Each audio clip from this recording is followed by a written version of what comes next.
Leonardo da Vinci was a self-taught Renaissance man.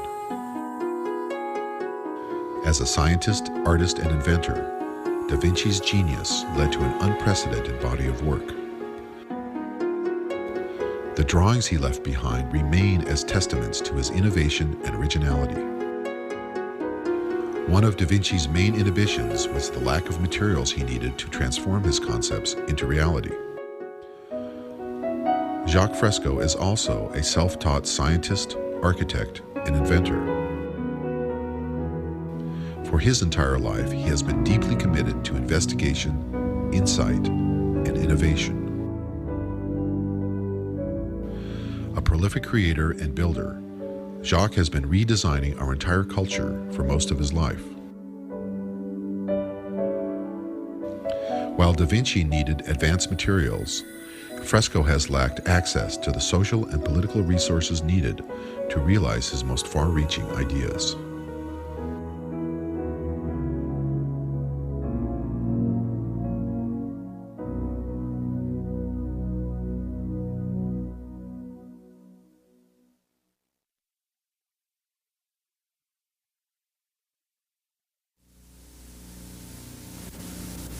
My guest is an extraordinary Miamian, Dr. Jacques Fresco.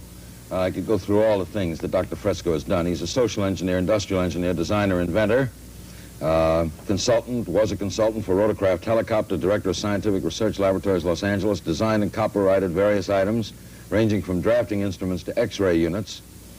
Has had works published in the Architectural Record, Popular Mechanics, Saturday Review, and has been a technical and psychological consultant to the motion picture industry, member of the Air Force Design Development Unit at Wright Field, developed the electrostatic anti-icing systems, designed prefabricated aluminum houses. What does it say in your driver's license? What is the occupation? Industrial designer. Jacques, you... Social engineer.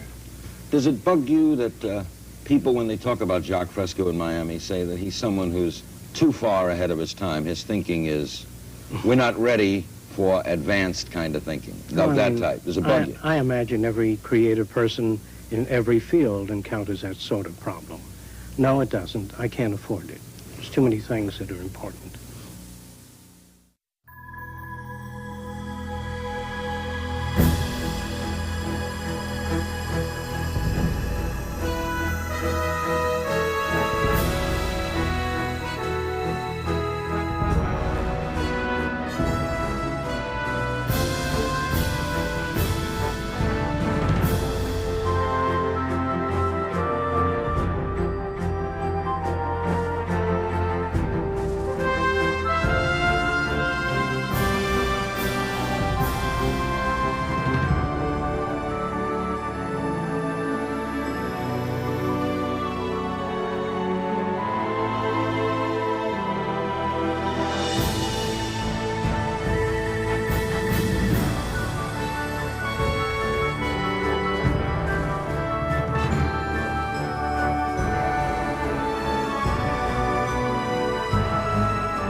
Jacques Fresco is a futurist. A futurist is someone for whom all thoughts and actions are based upon what tomorrow could be. He has been planning for the future since the 1920s. Not only is he a philosopher and theorist, but an engineer, industrial designer, and social planner.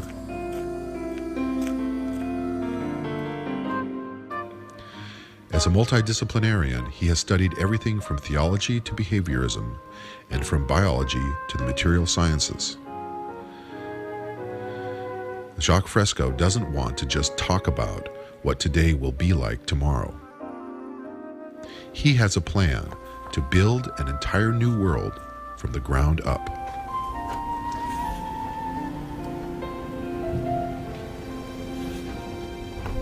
I'd like to go from the time you first started conceiving of drawings.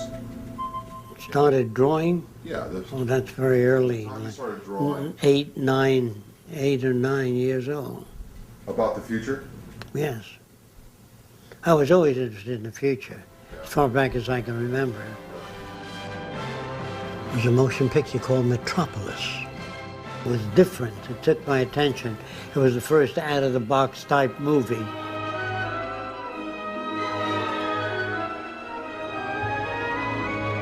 It depicted the future as a regimented system, which was totally unacceptable. But the architecture was interesting and the robotics in that film were interesting.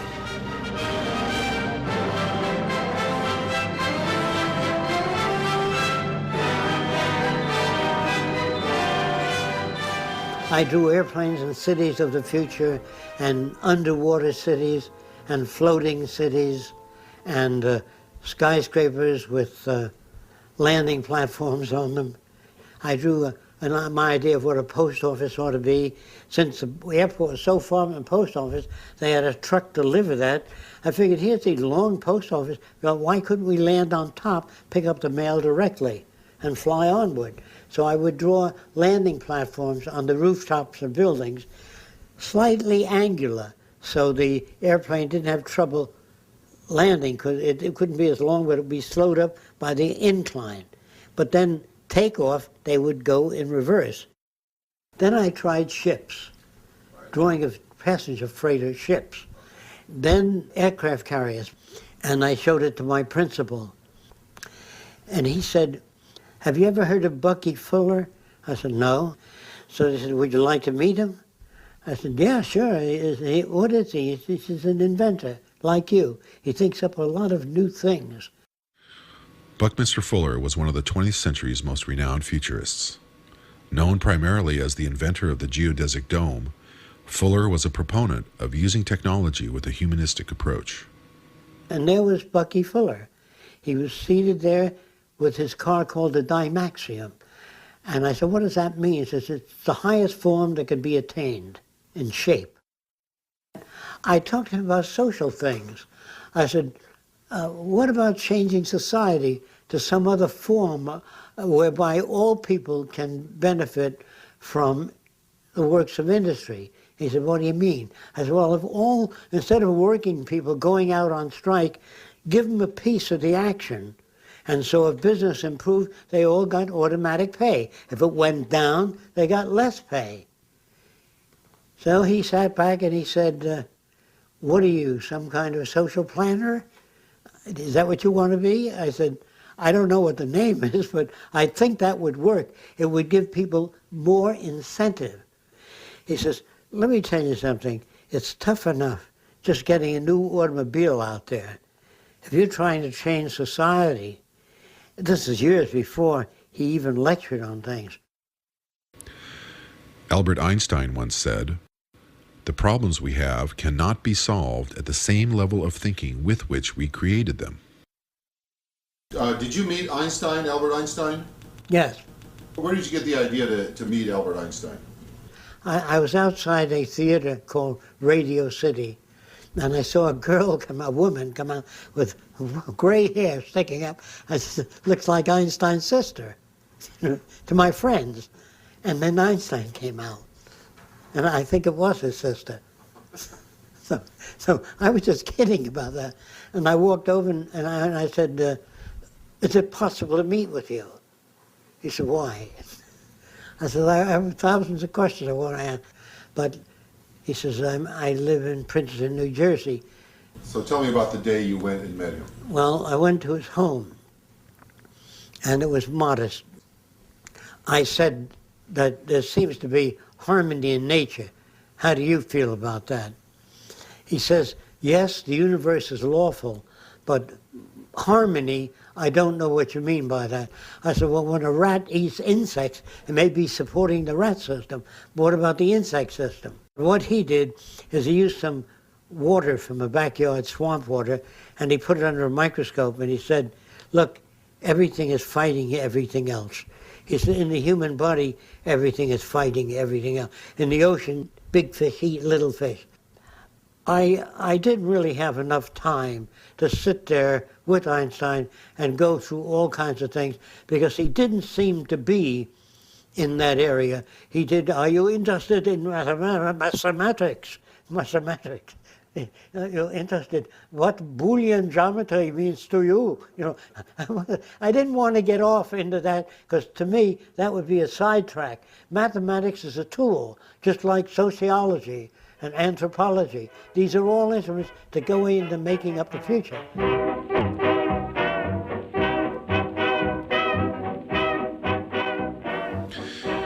When the stock market crashed in 1929, Jacques was only 13 years old. Coming of age during the Great Depression prompted many questions for the curious and inquisitive young man. Living in New York City, he found the squalor and suffering around him difficult to understand. The confusion, contradictions, and struggles he saw left a significant impact on his character. Things were so bad, and I had no way of looking at it. And I thought the rules of the game were somehow screwed up. I went to many different meetings, communist meetings, socialist meetings, fascist meetings, Mankind United, technocracy, to see what the world was teaching, including Eastern philosophy. And I wanted to know what people thought, what they wanted, why they gelled on one system. And that each time a society arrived at a system, they tend to keep that system. They didn't even try to go beyond that. But in technology, whenever we made anything, we try to surpass it. The history of civilization for me then was the history of change, social change, human arrangements, homes, boats, planes, trains, all of them were in a process of social evolution, including our language, our outlook, our values, our behavior. As the Depression wore on, Jacques left New York and started hitchhiking around the country. In his travels, he met many interesting and different people, most of whom were, like himself, searching for a way of life that was fair and equitable. Eventually, he ended up traveling to the warm waters and primitive islands of Tahiti. I wanted to go to the South Seas because I like the idea of the natives sharing things. I've read about that. Now the chief, if he had 6 wives and you were strange, he'd say, here's my best wife. Maybe she will please you. They felt their wives gave them so much joy, perhaps they'd give a visitor some joy. You know, their thinking about it was different, and that upset, it caused me to ponder, hey, that's the way I saw things. Was that the way I saw things? Was that the way I was indoctrinated? That's when I began to ask those questions. So how do you know that anything you like makes sense, Jock? What about your own values? Think about them. Maybe they are senseless. Concerned that Tahiti would be invaded, Jacques returned to the U.S. and joined the Army Air Corps. When the war was over, thousands of factories stood idle, their manufacturing capacity no longer needed for wartime production. Capitalizing on the tremendous capacity available for aluminum fabrication, Jacques designed and built a house made entirely from aluminum extrusions. The result was an innovative and extremely efficient use of time and materials. The windows, for example, were put in and then extrusion snapped in and sit with a seal. And so it was very rapid. It took something like 12 minutes to put all the windows in. 8 hours to put up the building. 1948, it was unveiled at Warner Brothers, and there were lines all around the studio. Thousands of people come to see it, and airplanes, smoke ridden and through the sky, visit the Trend home at Warner Brothers Studios. It was publicized in newspapers. I think the architectural record as one of the first mass-produced type homes. Jacques appreciated the challenges of innovative problem solving As he honed his skills, he became a competent inventor. He always had a research lab and was constantly inventing new products. While much of his time was spent pursuing his own interests, he was also hired by entrepreneurs to design and fabricate specific inventions, working in a very broad array of technologies. He invented everything from medical and dental devices to 3D motion picture projection systems. A guy named Jack Morse was a film producer at the time. I met him at Warner Brothers Studios. He came to see the trend home, and he was awed by everything fitting together so sensibly. And he said, how do you guys think of these things, you know? So I began to describe how I thought about things. Then he found me interesting, and he said, hey, come on out to the house. And he had a big estate, you know. And he said, do you think you can make a movie projector that projects 3D images without glasses? So I said, yes. He said, how do you know you can do it? You've never done it. I said, that's right. But if it's a physical phenomenon, I think I can work it out. How are you going to do it? I said, I don't know yet. And what I did is I had many different applications, which I'd rather not describe in detail, but I got 3D imaging different ways. And the simplest way was projecting the right and left eye image from behind the screen at the right eye and left eye. Now then, if you moved off to the side, you lost your image. And so Jack wanted Technicolor to go the rest of the way. So he got them to come out and look at it. And they said, how do you do that? It's very interesting. I said, we're not at liberty to disclose that unless you're back to the next stage. So they said, well, how do you maintain visual isolation? I said, I still can't discuss that with you. So they looked at it. It was super clear, no lines. They said, well, that's the best I've seen up to now, but it fades to 30 degrees. I said, yes, it does. And at a distance, it fades, too, as you move back. So they said, well, can you do anything about that? I said, yes. That's why you're here, to take it to the next stage. So they said, look, Jack, you get rid of the fade, and you get rid of the distance problem, then call us. So that died, like the trend home died. Then I read in the books on invention how Alexander Graham Bell had to make the telephone before they backed it. The Xerox machine had to be made completely. Edison had to make the electric lamp. Nobody backed him on the way up until after he was known. What are these for? What were these all about? These are... Oh, gee. These are various... Well, these are surgical instruments, Yes, aren't they? various types. Those are only some of them. You know what a retractor is?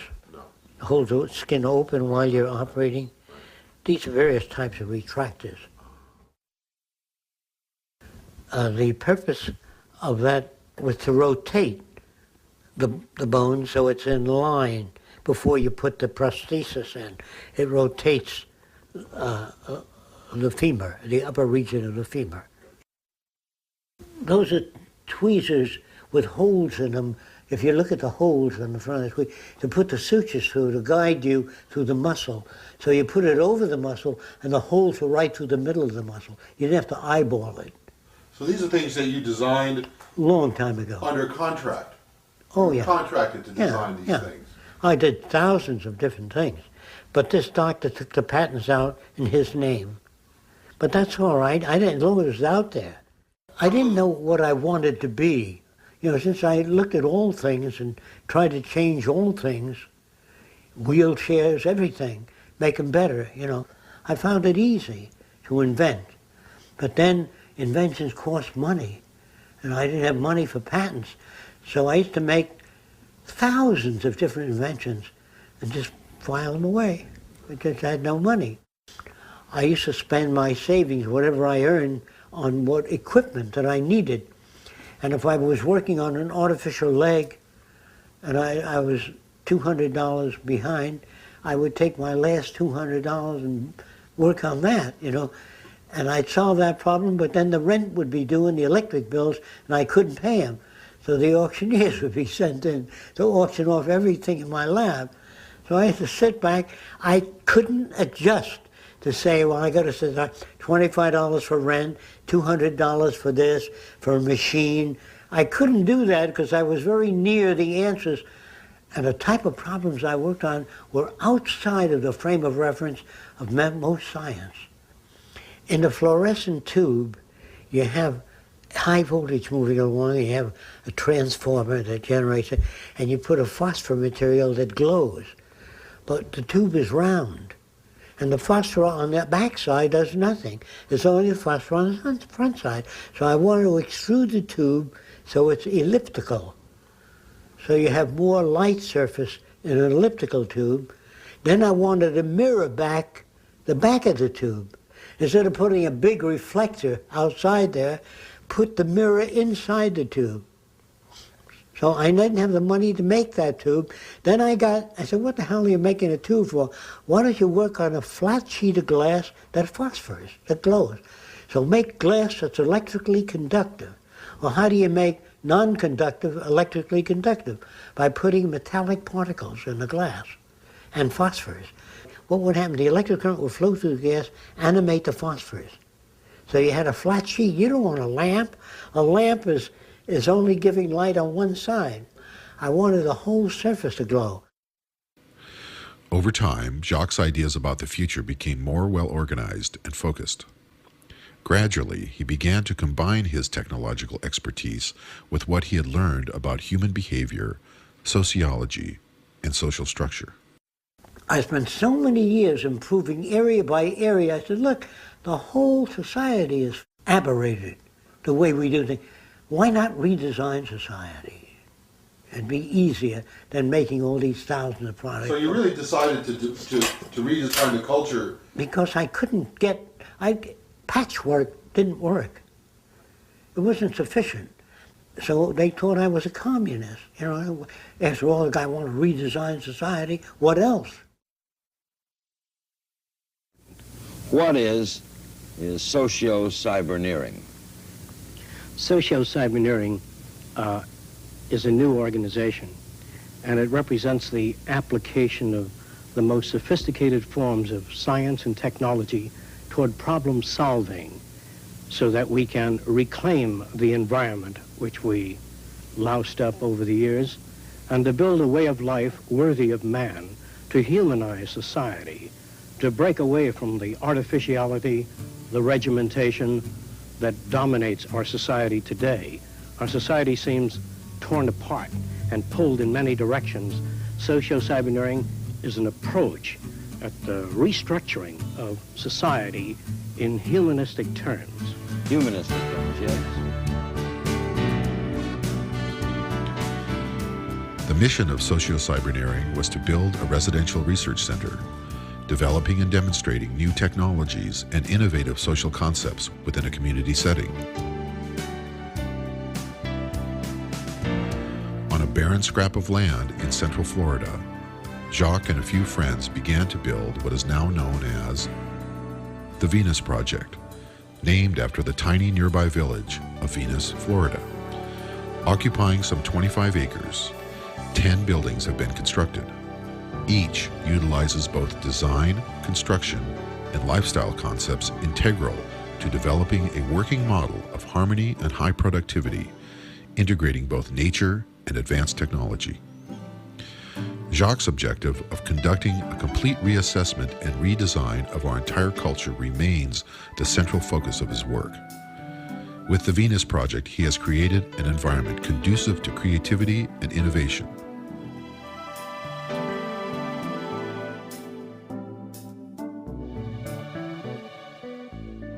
When people come here, they're amazed to hear that this was just a flat tomato patch. We've dug out streams and ponds and planted hundreds of palm trees and trees. And we built this land to show what the outskirts of the city would be like. We have many buildings here, but you can't see one building when you're in another. We really wanted to show how high-tech and nature could coexist within this environment. Jacques and Roxanne have been living on the property and building the Venus Project since the late 1970s. The entire time has been a constant process of developing and implementing new ideas. Jacques begins with a drawing, then produces a scale model, and then videotapes his models in order to demonstrate his concepts for the future.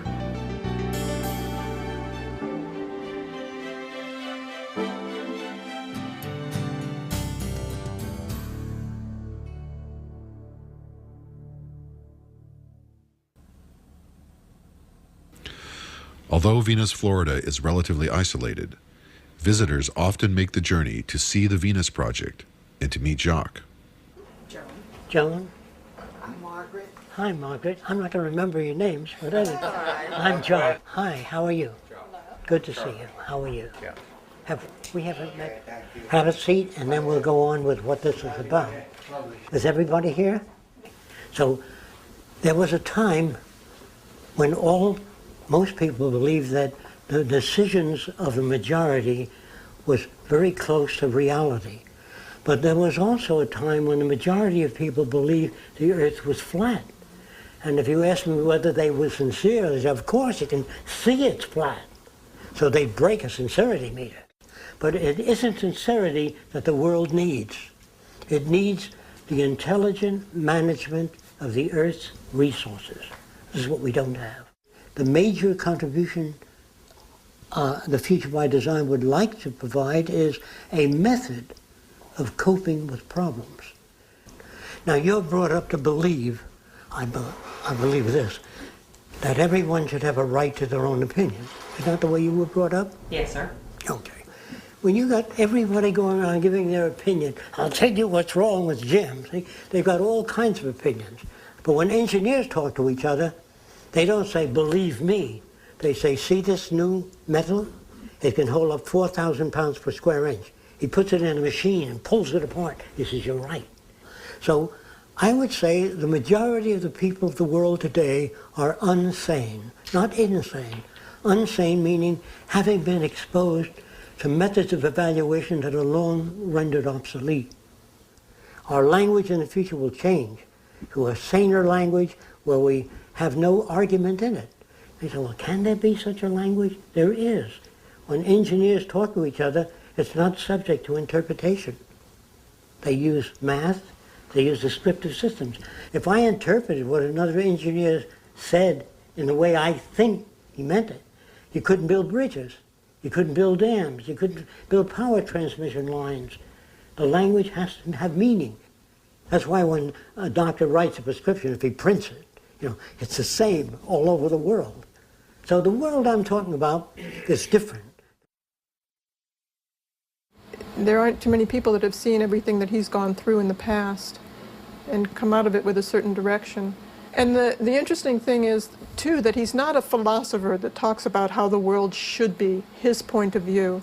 He's a technician that understands how it can be built and has worked with people and understands what it takes to change them and understands what it was that made them that way. So it's really based on hands-on learning and not reading something in a book. He went through the experiences himself and came out with the conclusions he did because it was based on actually learning experience and experiments. When an engineer has an idea, he talks to the computer about his idea. While they're talking about it, the integrated computerized system will take the elements that they're speaking about, convert the language into imagery, and the image will churn and be exposed to all of the people watching that exhibit and presentation. They will question the presentation, but the image system will answer the questions. How the buildings are fabricated, how water is supplied, how it handles earthquakes, or any other question. Instead of people sitting around asking individual questions, the answers are demonstrated inside of what appears to be a transparent dome. So ideas are not just verbal, because when you talk verbally, it does not deliver enough information to people.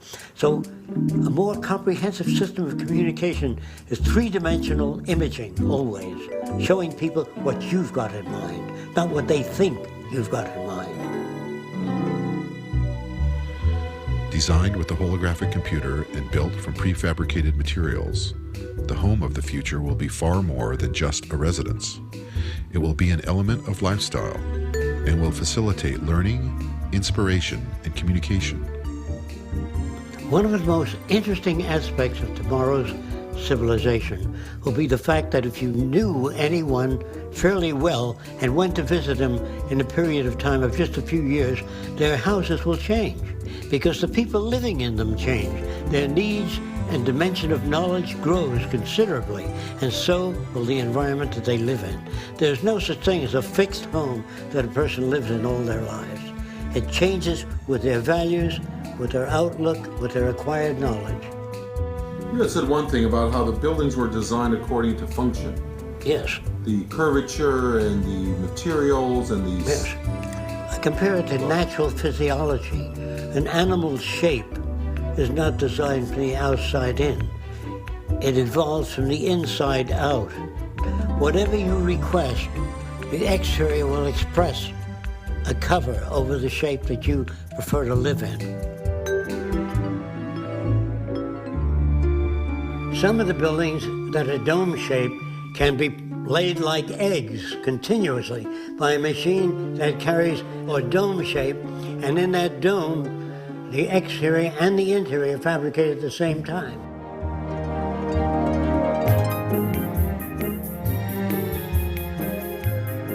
Not everyone will choose to live in a dome.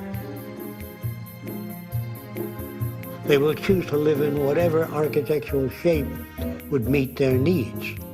The reason why we suggest a dome is it uses the minimum amount of materials and covers the maximum areas and offers maximum strength. So the dome shape is included in almost all of nature. Your brain is in a dome. The cranial case is in a dome.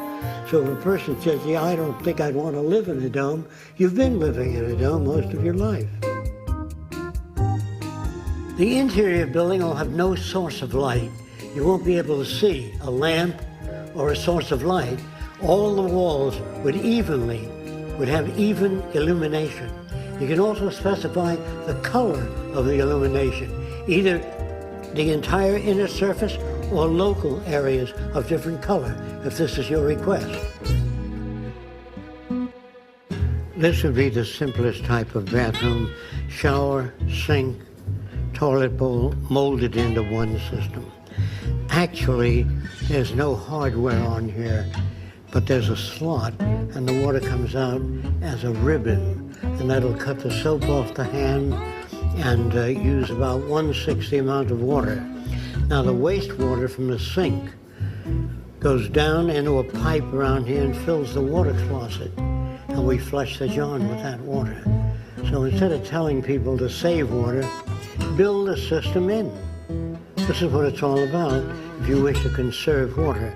Now the bathrooms may vary from that simple style to slightly more complex, but all one piece. There may be as many as 50 variations on a bathroom. You pick what you want, and then it's installed.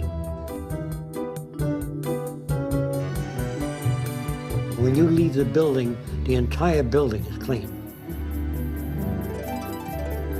We also have a slight increase in air pressure in the building, so no dust comes in your house from the outside. If there's any contaminants in the air, it increases the electrostatic charge, which removes contaminants. It would be a smart house, because the house has its own nervous system. This is what I'm saying. In the future, houses will have many sensory devices to detect fire, toxic materials, anything that may threaten the life of a human being. Now, if you walked into the house of the future, you might say, "Can I use your phone?" So what's a phone? You just say, "I'd like to talk to Sam in Arabia." What part of Arabia? You just announce what you want, and the sound will be focused at some point instead right at your ear, so you can hear Sam in Arabia.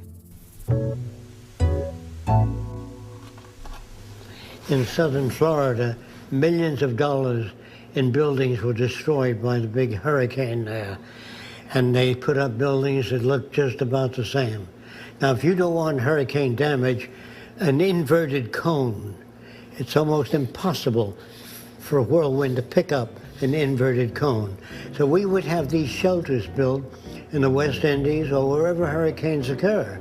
And inside would be pull-down bedding, food storage, and emergency water. So this is the kind of form that no vortex or wind can pick up. Try to pick this up with greasy fingers.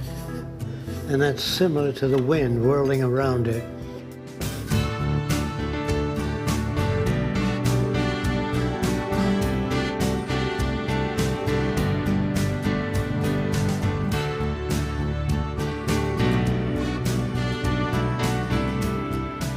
For apartment buildings and other large structures, Jacques has devised a cybernated construction system. Computer-controlled robots will handle 90% of the movement and placement of prefabricated components. Special advanced materials are to be developed, eliminating waste and minimizing the need for manual labor. Guided by satellite and using a sophisticated form of artificial intelligence, the buildings will construct themselves, a technique Jacques has named self-erecting structures.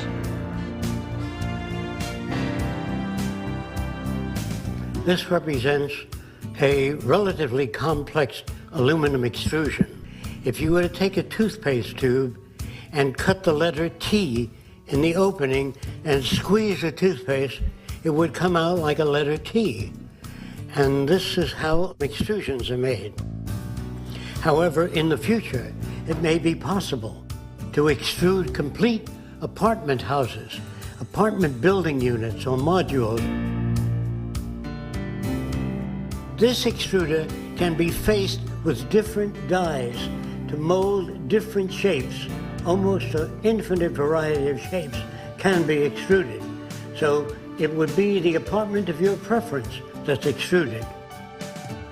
So any shape or almost any extruded shape can be designed to fit many different architectural arrangements. This is a transitional type structure which utilizes cranes to lift the components of the building. Eventually, the building itself will be part of the self-erecting structure.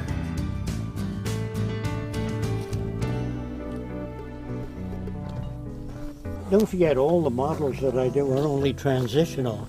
They don't represent the best that man can turn out, because no one knows what the future will bring. There are just so many variables that can alter things. So the models that I make are all transitional, and many of them are only conceptual. They're not necessarily what the future might look like.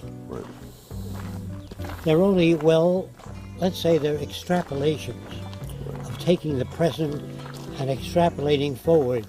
But we can't go too far forward because we don't know what new things will come into being.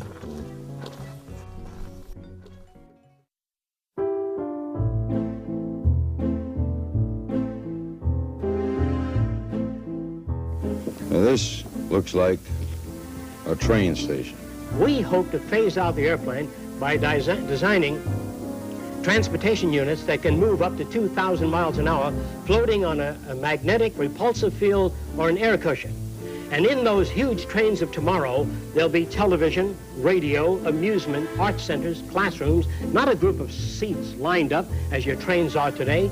If 40 or 50 people have to leave the train, we slow up to 100 miles an hour, lift off the passenger section, or slide it off and slide on a section with the passengers getting on. You don't have to stop the whole plane or the train. In the future, we will just shove off those passengers getting off and that freight leaving. This is part of the linear acceleration train that can take you anywhere in the world in just a few hours, safely, without snow, rain, being lost at sea, Are all subject these to the things? weather. Are all these things you're saying?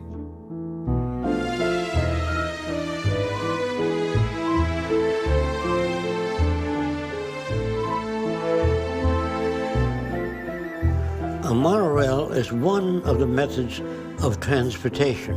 Some of them can be suspended by magnetic levitation Others can use wheels and ride the rails. This is an aerial perspective of a monorail station with entrance and exits on the side of the highway.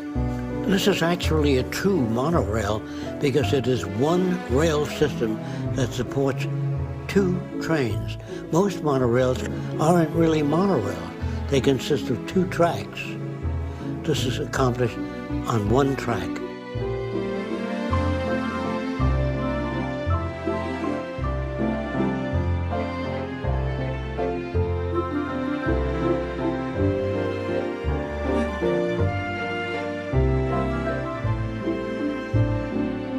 The vehicles of the future will be highly aerodynamic in shape. Their shape will permit the minimum amount of skin resistance, giving you the maximum distance for minimum fuel consumption. The front end of the car will be equipped with radar or sonar or other sensory devices that can detect the distance you are from other vehicles and maintain that separation automatically. In other words, on a highway or anywhere where two cars might hit each other, the electronic sensors would sense the distance automatically and keep the cars from sideswiping or making contact at all. Now, even if they did and impinge a slight dent in the car will be made up of the memory materials, shape memory alloys that go back to their original shape, even when dented. I'm going to take this metal called nitinol. This wire or spring is wound around a mandrel and heated to a specific temperature and held until it cools. Then when you pull it out beyond its elastic limit, so it's not about to return to the spring shape, and then deform it in many different ways. Then if it's heated, I'll put it on this form so it won't drift away. And I'm going to heat that metal. You can watch it return to its original shape. It's called shape memory alloys. It could be done in plastics, metals, or any other materials in the future. Watch how it returns.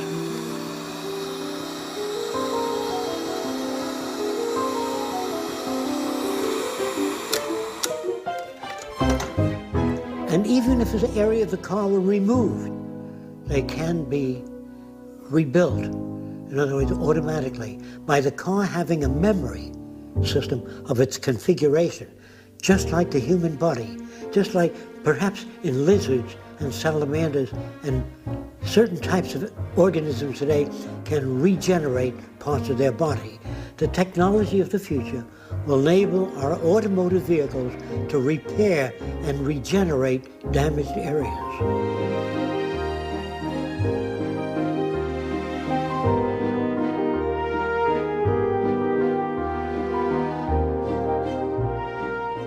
This is a transport unit or air suspended unit.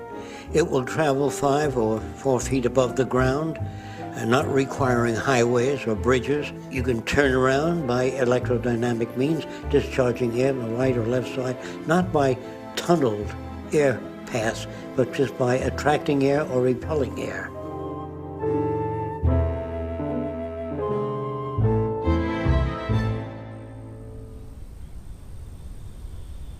I did this about 65 years ago. This is what an automobile will look like in the future. It'll have sensors on it. So if I got mad at you, and when I get within a certain, the brakes go on. If I'm backing up and there's a child crossing, the car stops. No one drowns in a swimming pool because the net comes up when you're not home. Is that clear? If somebody falls in the pool and you're busy cooking, the child sinks at what time, it comes up right away. What do you want? What kind of world do you want? Okay. So what you see here is just glimpses of the future. So we'll go around and look the place over so you get a better idea. Now that area over there, across the water, we will build a very large dome, like a center for dialogue, to invite different people out here.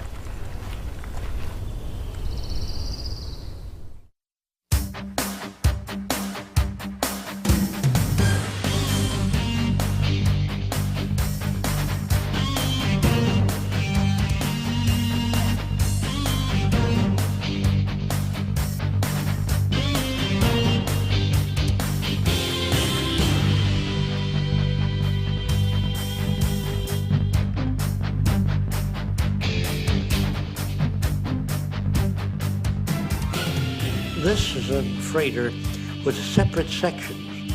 This freighter can deliver this to the Philippines, drop this off in Hawaii, and so when all of the freight bays are released, they are propelled automatically to the loading docks. And then the forward portion of the ship and the rear portion, which is the propulsion unit, are joined together. So you always travel at a balanced load. You never travel with an empty hull back. So using energy that way conserves millions of gallons of fuel if you use fuel in the conventional sense. This is a possible propulsion method. In this instance, water is drawn toward the surface of the ship electrodynamically, and in turn, the ship's reaction is forward, away from the pressure toward the rear. It's like holding a peach pit and squeezing it, and it moves forward. It has far less wake, less water turbulence, and very little energy consumed. What you see here is an illustration of underwater transportation for the future. And the very leading edge, air bubbles will be emitted very rapidly in front of the unit, and that will cut down the resistance considerably. If you were to release thousands of air bubbles underneath a ship, it would sink because the water is less buoyant with the air bubbles in it. So the air bubbles will be a system in the future for reducing the forward resistance. Transporting things underwater is much more economical and offers much less resistance. When traveling on the surface, you're confronted with waves and wave motion. Underwater, you don't have that problem at all.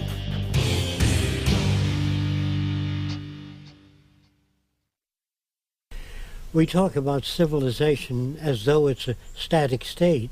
Right. And there are no civilized people yet.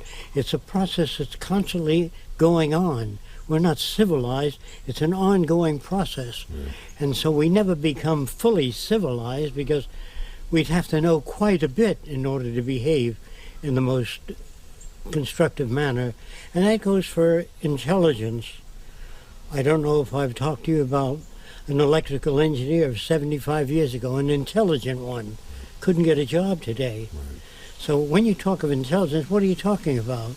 It's an ongoing process. It isn't, that's why there's no such thing as an intelligent person. That are people who are fairly well informed in area A and B, not informed in area C. And so when you go on with a word like civilization, it sounds like something that was attained. As long as you have war, police, prisons, crime, you're in the early stages of civilization, what they call civilization.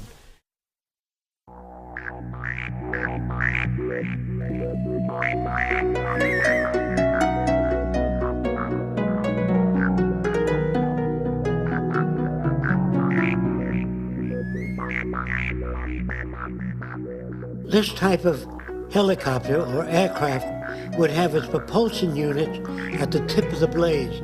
They'd be relatively small, high thrust. The center of the disc, or the passenger compartment, would remain stationary while the blades spun around. In the event of engine failure, the blades can automatically gyrate and bring the craft down, not only vertically, but can travel forward by tilting.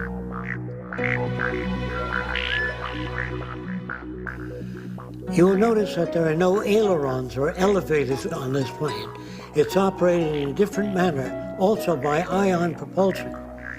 Electron discharge is much lighter, much cheaper, much safer, much faster, and less energy consuming. In the future, by controlling the airflow over wings and the direction of it, the need for a rudder will be rendered obsolete.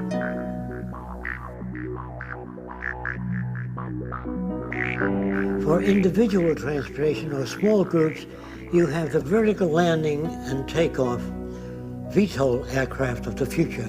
They are called lift fuselage. That is, the body itself generates the lift for this type aircraft, and it is propelled electronically, meaning particles are electrified and discharged from the rear of the craft, which propel the craft forward. And for hovering, we then eject the same propellant downward and generate a ring vortex, a whirling vortex beneath the craft. And the control of that vortex determines the speed downward.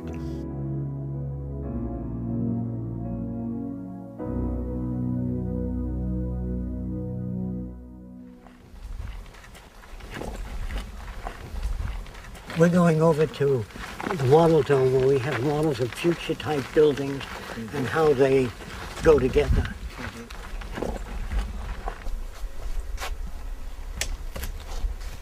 Here you have the city system. I put domes here, but there'll be very many variations. In other words, yes. What are those? These are research centers. Okay. This is medicine, agronomy, population designing, improvement of products, energy systems. Energy in the future will be geothermal, most of it. You can get that from the earth. There's enough geothermal energy for thousands of years without worrying about anything. And I'm not talking about solar, wind power, or wave power, or tidal power. All that is extra. So there's no shortage of anything except brains in Washington. You can't make money from the sun. What's that? You can't make money from the sun. No, you can't. Exactly that. Now all these buildings can come apart and be recycled. Now if you follow me, we'll go to the future. All right, let's explore the thinking of Jacques Fresco and the society he'd like to see. Now, we'll start with this, and you tell me... I'll try to point it out. Yeah, you can point right at it. Most of the cities are based on natural configurations, basic designs in nature. The center of the city, the nucleus, will house an electronic computer, which only controls water purification, the atmospheric conditions, that is, it controls air contamination systems. They maintain safety, they oversee the environment, maintain ecological balance between animal life and plant life. The center of the city is a university that covers all subjects related to man. There's no courses that are used to exploit or abuse any other human being. All repetitious jobs will be phased out. We feel that machines ought to do the filthy or the repetitious or the boring jobs, that man has to be free to pursue the higher things, the higher possibilities of man.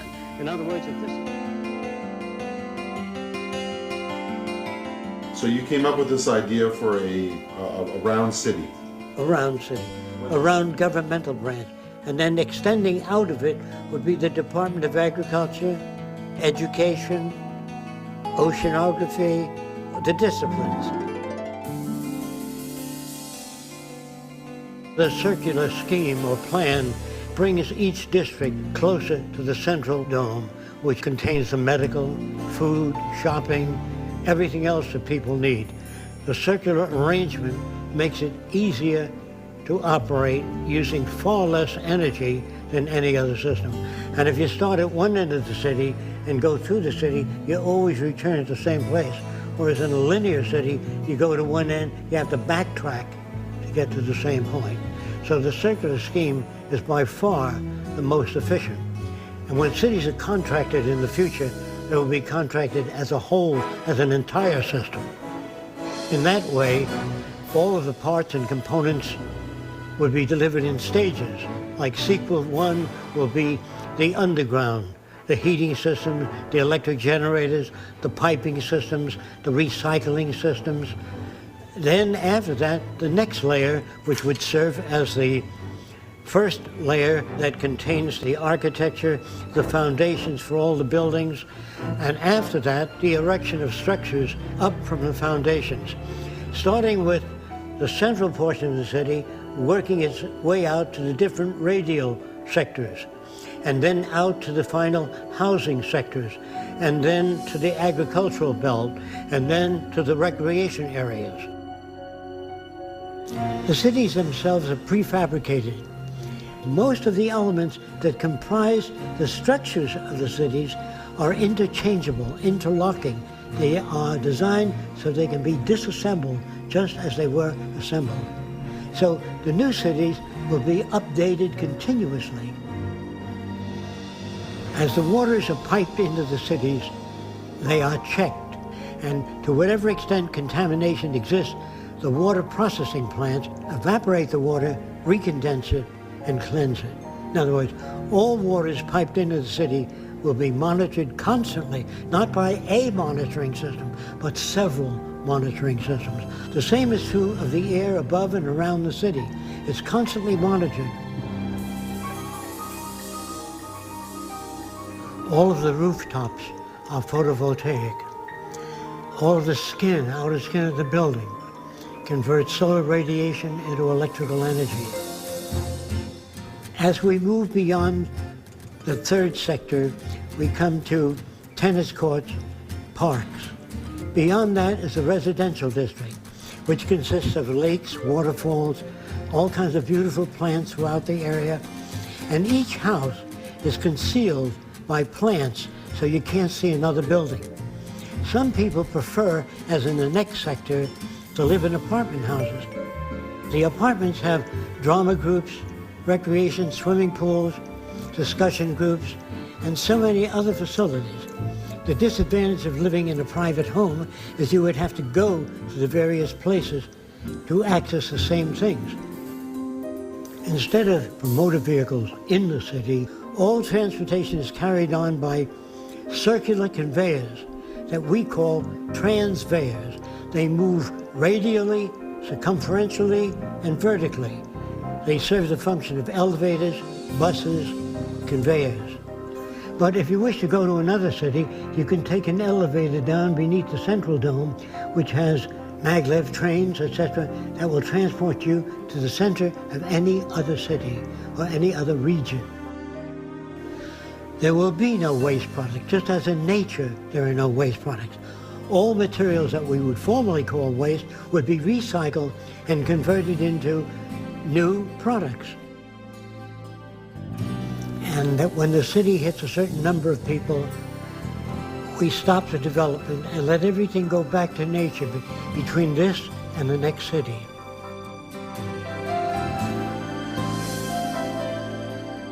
It doesn't mean that we can solve all the problems.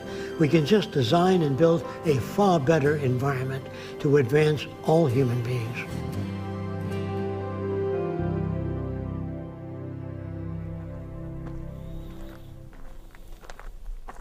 Like I said, not everybody will live in a dome.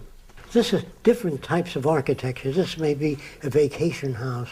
I don't know, like I say, what people will choose to live in, but that would be up to each individual. What we want to do is then build cities in the sea. You pick the city you want to live in. Some of these cities are for ocean mining.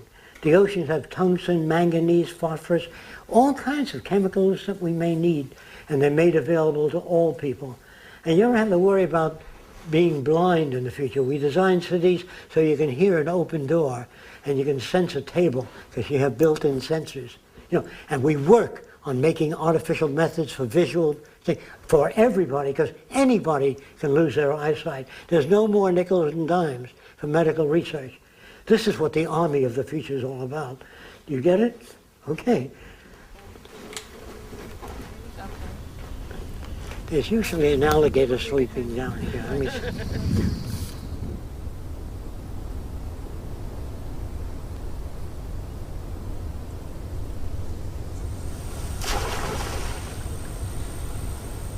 Are you betting that people will not declare war on each other so that you can get at building all of this?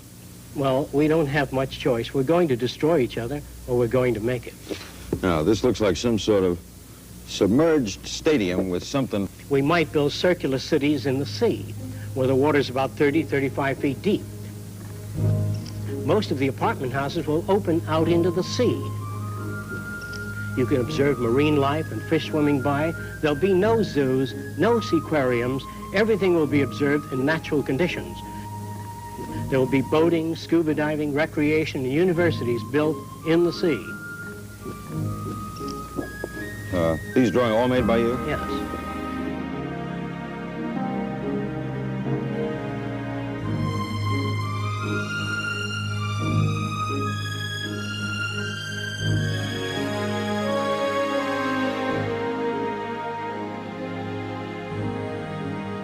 This represents a blueprint of the basic structure of the city and the sea. There are helicopter landing areas on the upper section. There are cranes that travel around the entire upper portion of the structure. The legs are designed to move up and down to support the structure and rest on the seabed.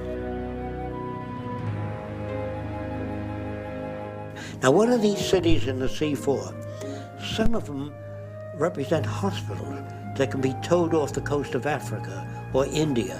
Instead of sending building materials out there and building a hospital, then shipping the equipment out there, it's much easier to build a floating hospital, tow it off the coast of Africa, use it, and by the time the new hospitals are assembled there, you can then move this to another region, float it to another region. Most of the cities will be constructed in dry docks by automated systems. After it's complete, the flood locks are open and it fills with water. And there are units that look like tugboats that deliver the cities to their site where they'll be located. Some will house as many as 1 million people, a series of cities in close proximity joined together by transport systems, that is, tunnels either under the water or above the water bridges.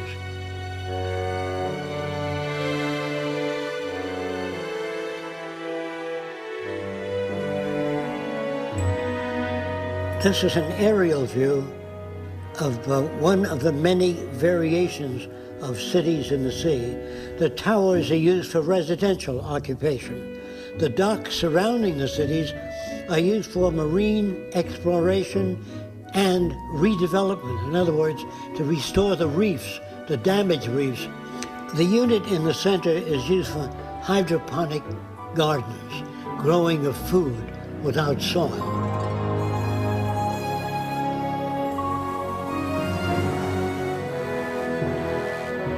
Now, many of the cities in the sea will have docking facilities for marine vehicles, and that'd be like an underwater bus that would take people around to visit the different areas. You'll be able to get a very good picture of the ocean and how we harness it and use it and preserve it and protect it so that future generations might enjoy the oceans also.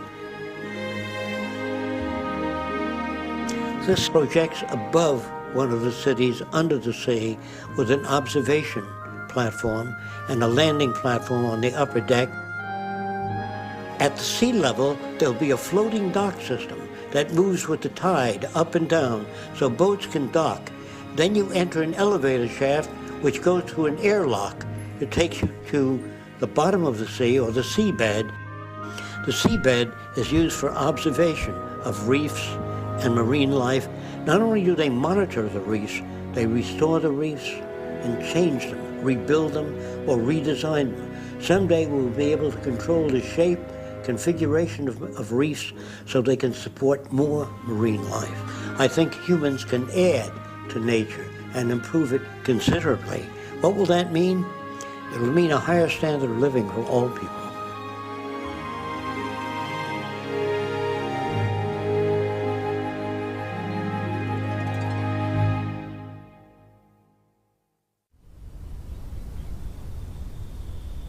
When he draws these buildings and designs, he thinks about how they go together, how they're manufactured. Some of the drawings I have seen have gone back about 60 years, and they're just beginning to talk about some of these things now as being a possibility. You know, in the past, people would say, you'd never be able to get to the moon, not in 1,000 years. And they'd look up the next day and they're going to the moon. You know, when I first met Jacques 25 years ago and he would talk to some people about certain inventions, they'd say, you won't see that, not in 1,000 years. And 10 years later, they come out with it on the cover of Popular Science.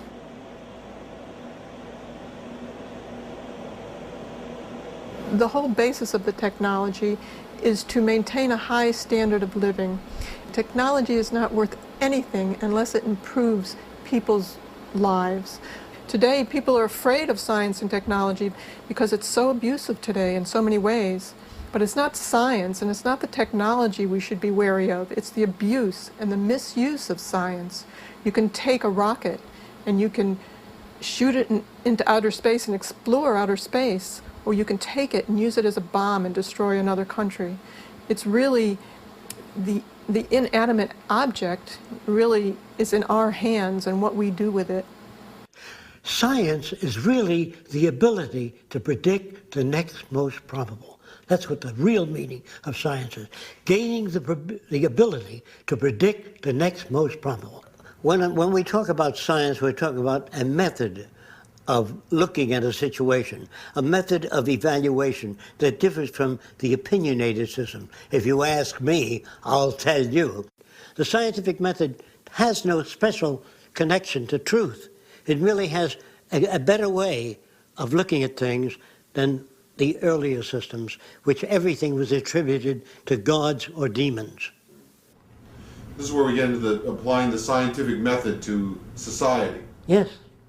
Now, this is not in the book yet. The scientific method applied to society is something people don't think about much.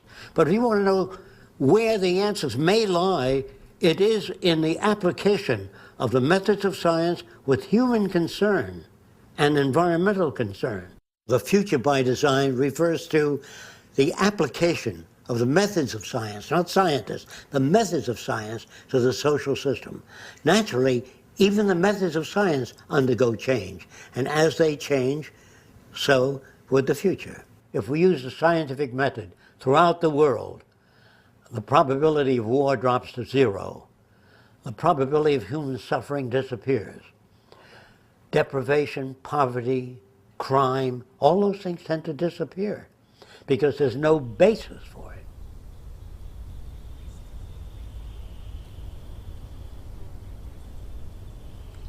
Jacques spent a lot of time before studying people. He started studying how animals behave and how to change the behavior of animals or predict the behavior of animals. And it came to the conclusion that it's really the environment that changes behavior and enables us to behave the way we do. We're not born with prejudice and bigotry and anger and greed. It's really generated and nurtured by the environment that we live in. That's why we feel that unless you change your environment and change the experiences, we'll get the same aberrant behavior within people unless the environment is changed.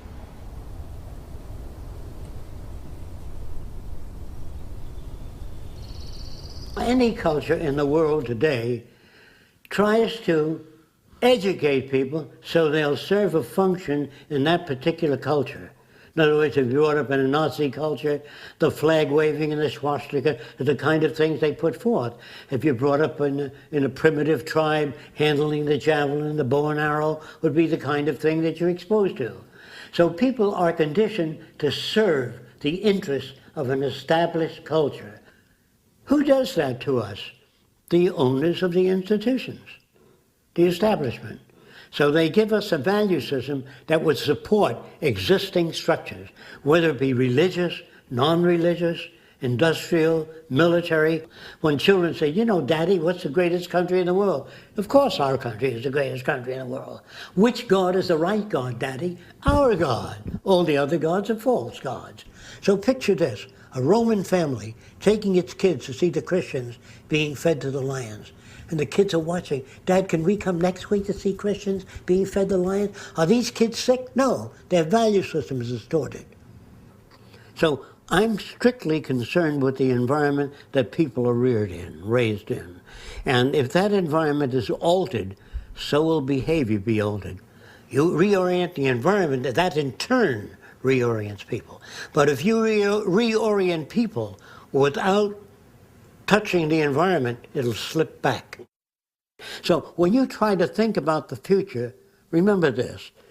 The process with which you think about things is based upon indoctrination, what you're given by your society. So your range of thought is limited by the dominant values of your society. So learning to be flexible in values takes a long time. And in talking to kids when I was very young, I had to be very patient with them if I were to make any progress. I talked about the concept of God. Your concept of God, my concept of God, and his concept of God, so different. I wonder what God is really like, or if there is a God for that matter. And why would God permit war and disease if he's all loving? It didn't make sense to me. Too many clashes. So I questioned that. Of course, I felt a little uncomfortable during questioning the concept of God. But then reading about the history and evolution of gods, there were many different gods.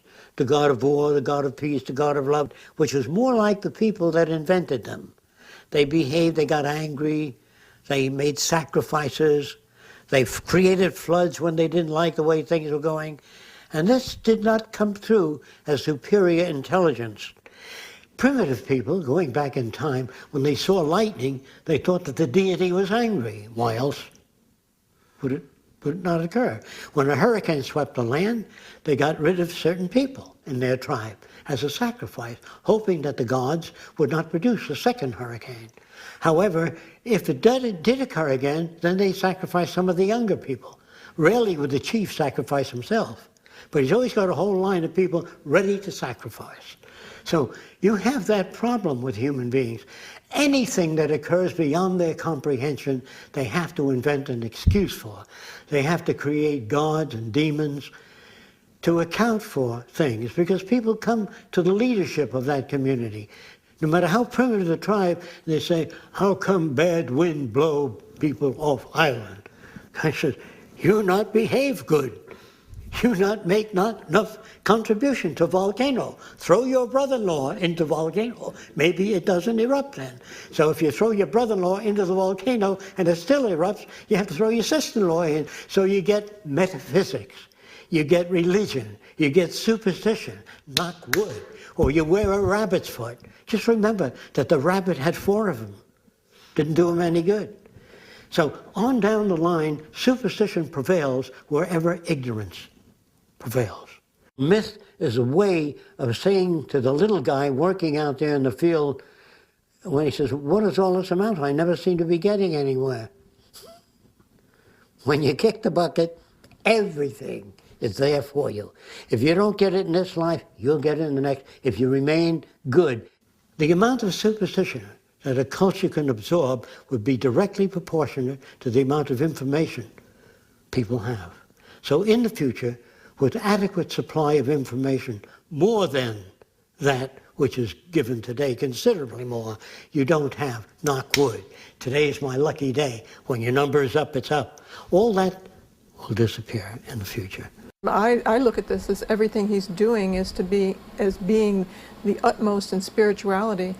Instead of looking for a better world later, after you die, it's really building the type of things that all religious teachings talk about here on earth. We don't have to wait till we die for that. We can confront our problems today and not wait for the Messiah to come with the white robe and change things, or not wait till we all go to heaven at a certain time, or those believers that go to heaven at a certain time. We can deal with the problems today. For instance, in religion,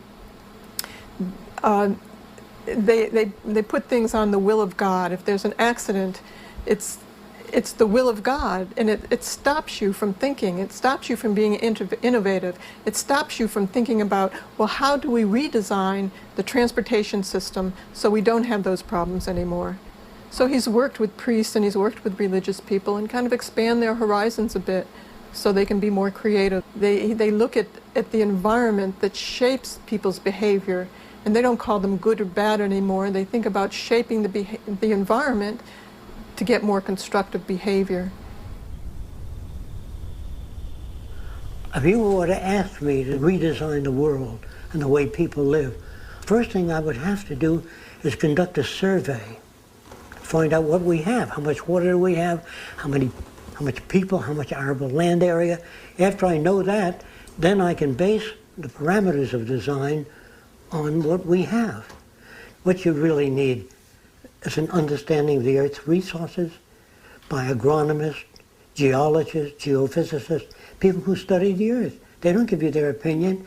They say there's more life in the Antarctic. That's not an opinion, that's a finding. So in the future, no more opinions. You have information in this area? No, I don't. Good. Here's where you might get it, or here's how you might go about finding out. You know, so I'm saying all people need clean air, clean water, arable land, and a good relationship, a language. So I'm not superimposing Fresco's concepts. I'm using the earth as the measure. In other words, we have to live in accordance with the carrying capacity of the earth. Does that make sense? Yes, sir, it does. I keep wondering about how drastic a social change this is and how totally different our world would be. And yeah, how do you get people to accept it? Yeah. Okay, here's how we do it. Eventually, all decision-making will be transferred to machines. First, people say, well, I don't know that I'd like machines making decisions. First of all, that's what a scale does. When you go to a butcher shop, the butcher says the chicken weighs 6 pounds. Since you're buying it, that doesn't look like 6 pounds to me. So you grab it, I think it weighs about 4, because you're tense, so it seems to weigh less. Then the scale came in, and we assigned decision-making to the scale. Is that right? Yes, sir. So do pilots. When they fly, I think I'm 1.5 miles high. They look at an instrument, and it tells them they're 4,203 feet off the ground. So that is decision made by a machine, because the decision-making by machine is far more accurate. Now, the question normal people ask is, yes, but can a machine be smarter than the designer? Well, I know a little guy that designed a machine to pick up a freight train and empty it. No, he can't do that. Machines are always faster than the designer. You ever see a Coke bottle machine move on the line? The designer, he can't move those bottles. So what is happening in our society? We are automating more and more decision-making and assigning it to machines. Picture a Department of Agriculture as a setup of computers with electrical wiring into the soil, like that. So if the water table drops, that pumps water out there. If the nutrients change, it pumps nutrients. You don't need a guy out there saying, Mr. President, we have a drought out here. And the president says, how bad is it? Well, there are 5,000 homeless. In the next 3 days, there'll be 15,000 homeless. So the president says, So he flies over. He says, yes, you do have a drought. So what? When you connect up the country, all the computers, the production, distribution, agriculture, you have a nervous system which maintains dynamic equilibrium in production and distribution of goods and services without money. The government is right above your head there. If you can turn around and see it, it looks like the globe. That globe there makes all the decisions because it's connected. We have satellites around the Earth that project a hologram, a virtual image of the Earth. So you're looking at the real Earth in real time. So you walk over to the image screens and you talk. You say, how many planes are there in the air at this instant? The computer will hit a laser spot all over the world and tell you 7,320. Every plane in the air, every hurricane, all the conditions all over the earth, plant diseases. No human can do that.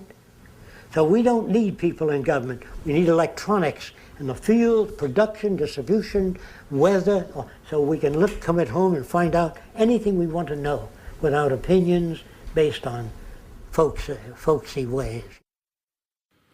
The future by design is a self-regulated society governed by a cybernated system of supply and demand.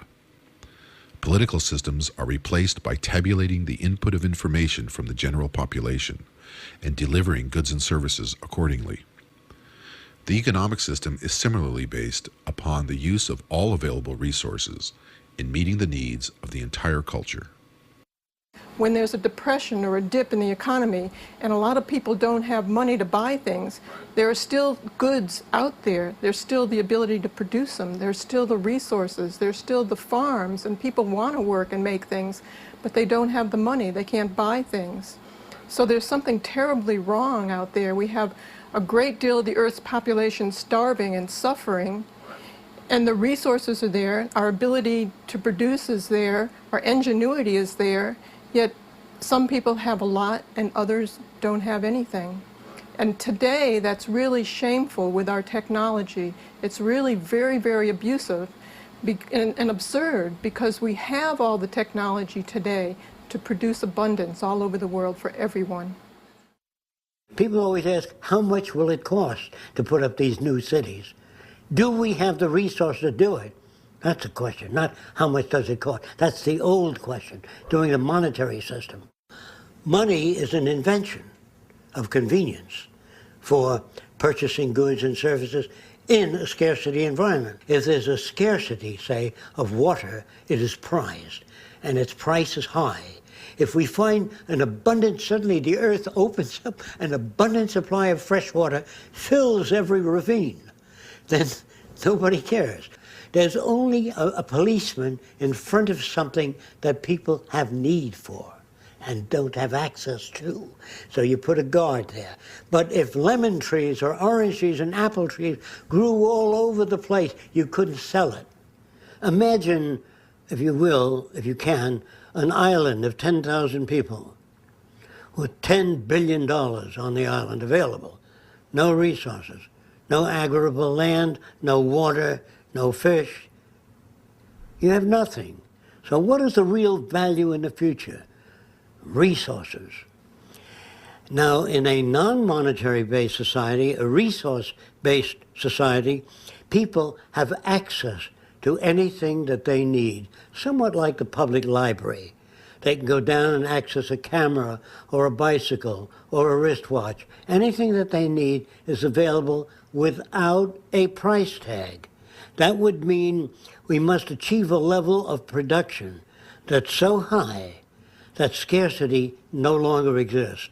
Many people wonder what would drive people if they have access to all their needs. What would happen to incentive? What will motivate people? Or something gain. What's the gain?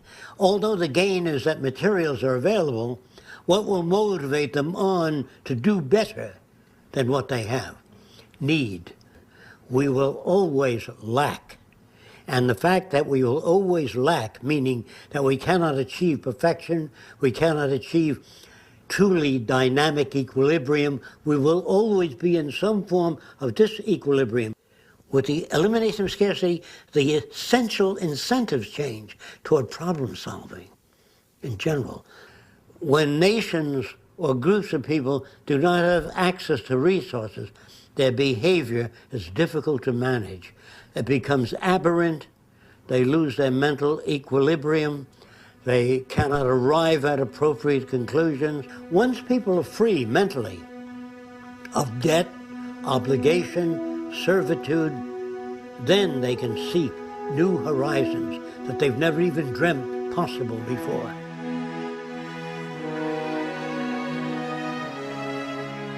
The core mechanism of democratic process in the future by design is the use of public exhibition halls. With the exhibition hall, everyone has the opportunity to participate in establishing the priorities with which the society is governed.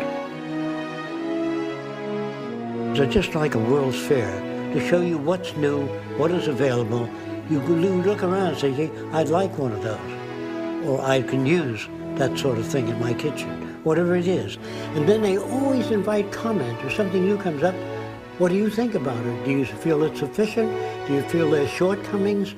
Enter into your computer your point of view regarding this. So you have a built-in democracy. You have a participatory culture where all people participate, and that is in a constant process so that people will know up to the minute what is coming out, what exists, what is available, what is not available.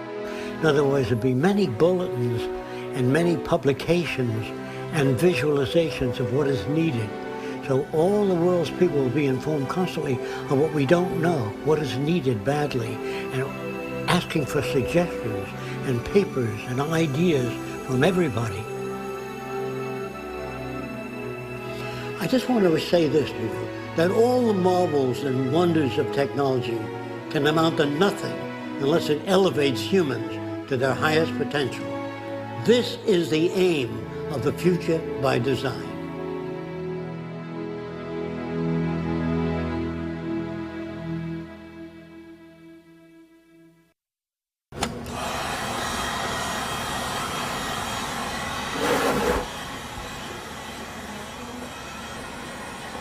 Jacques continues to invent every day, to invent, to write, to work.